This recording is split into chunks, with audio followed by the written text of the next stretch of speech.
أنس بن مالك سديت الله رئيس خيلتن أن رسول الله صلى الله عليه وسلم قال ويبايه مرؤية لريال من أحب أن يبسط له في رزقه ملا ولا أحبه بايمر عليه الصلاة والسلام شين شورت رزق ليتلوش وأن ينسل له في أثره شيء أمر يخلط لوش ملا ولا فليسل رحمه البايمر صلى الله عليه وسلم جرجلون شتعتي يسيل سؤال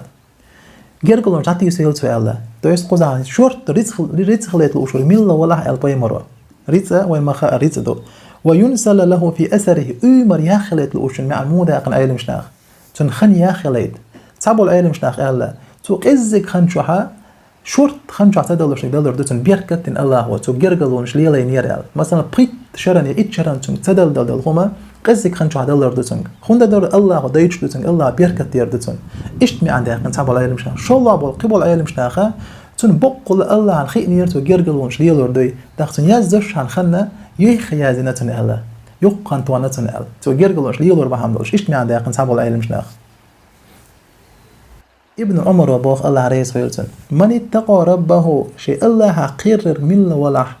ووصل رحمه جرجل ونش دقيب تنر مل ولاح نسئ في أجله أمر يخورتن وثرى ما له رزق شورت دو قردتن وأحبه أهله شيء أهلا دقاء يزروا إذا الله ابن عمر